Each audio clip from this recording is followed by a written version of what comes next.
Hi friends, welcome to ஆக்வாஹரிணி channel. இன்றைக்கி நம்ம கொங்கு ஸ்டைலில் பாவக்காய் பொரியல் எப்படி செய்யலான்னு பார்க்கலாம். சின்ன கை குழந்தை கூட சாப்பிட்டோங்க. அந்தளவுக்கு பாவக்காவோட கசப்பே இல்லாமல் ரொம்ப சூப்பராக இருக்கும். எனக்கு பாவக்காய் நார்மல் கசப்பாக இருந்தாலும் பிடிக்கும், கசப்பு இல்லைனாலும் பிடிக்கும். பட் இப்படி செஞ்சு சாப்பிட்டா எனக்கு ரொம்ப பிடிக்கும்.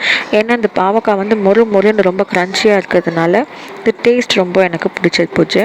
அண்ட் இதுதான் நான் ஃபர்ஸ்ட் டைம் இந்த பாவக்காய் ரெசிபி நான் ட்ரை பண்ணுறேன். எப்போவுமே எங்கள் அத்தை செய்வாங்க, நான் சாப்பிட்றது மட்டும்தான் வழக்கமாக வச்சுட்டு இருந்தேன். பட் இந்த டைம் பாவக்காய் அவைலபிள் இருந்ததுனால இதை செஞ்சு பார்க்கலாம் அப்படின்னு சொல்கிறாங்க. நீ செஞ்சு வச்சுட்டு அப்படின்னு சொல்லிட்டு போயிட்டாங்க. ஸோ என்ன பண்ணலாம், ஒரு ஃபுல் பாவக்காய் நீங்கள் இது ஒரு பாவக்காய் 1/2 kg இருந்தது. அதனால் 1/2 kgக்கு நான் அளவு சொல்கிறேன். இதுக்கு 1/2 கிலோ பாவக்காவை ரொம்ப பொடியாக நான் கட் பண்ணிக்கணும். ஆனால் கட் பண்ணுறதுக்கு தாங்க பொறுமையே இல்லை, ரொம்ப கஷ்டப்பட்டு கட் பண்ணினேன். தென் ஒரு ஃபுல் வெங்காயம், பெரிய வெங்காயம் எடுத்துக்கணும். அப்புறம் ஒரு 2 போல் தக்காளி எடுத்துக்கலாம். என்னடா தக்காளி வெங்காயம் எல்லாமே சொல்கிறாங்களே, எப்படி இருக்கும், இது மாதிரி கிரேவியாக இருக்குமா அப்படின்னு நினச்சிங்கன்னா கிடையாது. இது பொரியல் தான், நல்லா ட்ரை ஃப்ரை தான் நம்மளுக்கு பண்ண போகிறோம். ஒரு ஸ்பூன் இஞ்சி பூண்டு பேஸ்ட் எடுத்து வச்சுக்கலாம். இது கூட நீங்கள் பூண்டு பல்லு கிடைச்சாலும் போடலாம். கடலைப்பருப்பு சில பேர் போடுவாங்க, எங்கள் வீட்டில் போட மாட்டாங்க. சாப்பிடும்போது பல்லில் மாட்டோம். எனக்கெல்லாம் பல்லு ப்ராப்ளம் இருக்கிறதுனால என்னால் அப்படிலாம் சாப்பிட முடியாதுன்றதுனால நான் கடலைப்பருப்பு அவாய்ட் பண்ணிட்டேன். நார்மலாக கடுகு உளுத்த பருப்பு போட்டு அது பேர் என்ன கருவேப்பிலை போட்டு தாளிச்சிக்கிட்டா போதும். வேறு எந்த ஐட்டமும் தேவையில்லை, அவ்வளோதான். வெங்காயம், தக்காளி, பாகற்காய், கடுகு உளுத்த பருப்பு, கருவேப்பிலை அண்ட் கொஞ்சோண்டு இஞ்சி பூண்டு பேஸ்ட்டு, மிளகாத்தூள், தனியாத்தூள், அப்புறம் மஞ்சப்பொடி, அப்புறம் தேங்காய். அப்புறம் கொஞ்சோண்டு நம்மளுக்கு தேவைப்படும் போது இந்த நாட்டு சக்கரை இல்லைனா ஒயிட் சுகர் கூட நம்ம ஆட் பண்ணிக்கலாம். அவ்வளோதான் இந்த ரெசிபி. ரொம்ப குயிக்காக செஞ்சிடலாம். என்ன ஒன்று, நம்மளுக்கு பொறுமையாக வதக்கிற டைம் ஒரு 10 minutes ஆகும். அது மட்டும் பொறுமையாக வதக்கினா போதும்.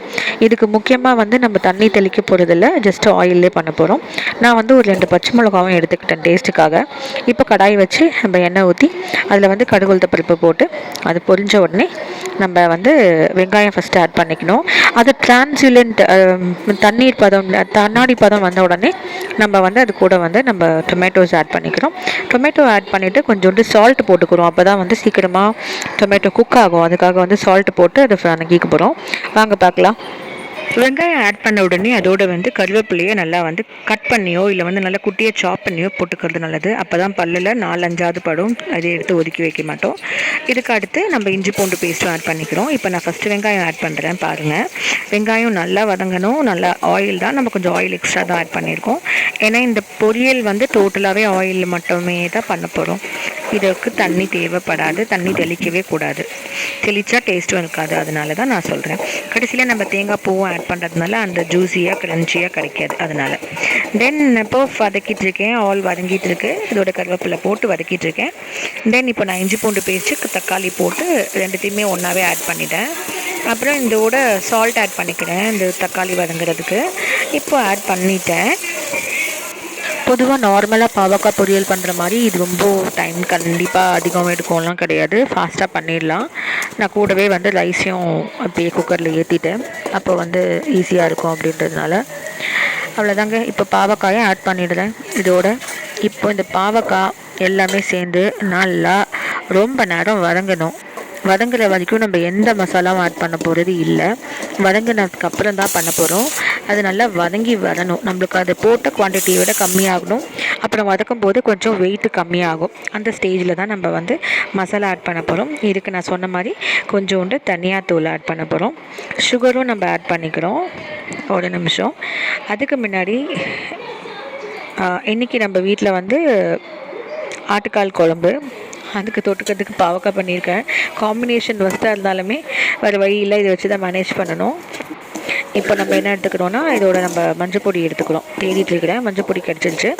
இப்போ மஞ்சப்பொடி, தனியாத்தூள், உப்பு, மிளகாய் மசாலாலாம் போட்டு வதங்கினதுக்கப்புறம் லாஸ்ட்டு ஆயில் பத்தாத மாதிரி இருந்துச்சுன்னா திரும்பவும் ஒரு 2 ஸ்பூன் ஆயில் சேர்த்துக்கலாம். இப்போ நான் ப்ரௌன் சுகர் இல்லாதனால நான் நார்மல் சுகர் சேர்த்துட்டு தேங்காய் பூ ஆண்டிட்டு சின்ன கப்பு, ஒரு 1/2 கப் அளவு தேங்காய் பூ கண்டிப்பாக போட்டாகணும். அப்போ தான் அது டேஸ்ட் ரொம்ப நல்லாயிருக்கும்.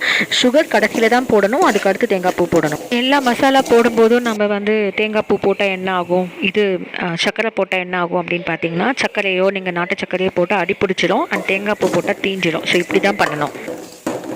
சாப்பிடும்போது அந்த க்ரன்ச்சினஸ் ஆஃப் பாவக்காய் கிடைக்கும். உங்களுக்கு இல்லை தக்காளி வெங்காயம் இஞ்சி பூண்டு எங்கே போச்சுன்னே தெரியாது. இப்போ நம்ம சர்வ் பண்ணிடலாம். வாங்க ஃப்ரெண்ட்ஸ், இது எப்படி இருக்குன்னு பார்த்து சொல்லுங்கள்.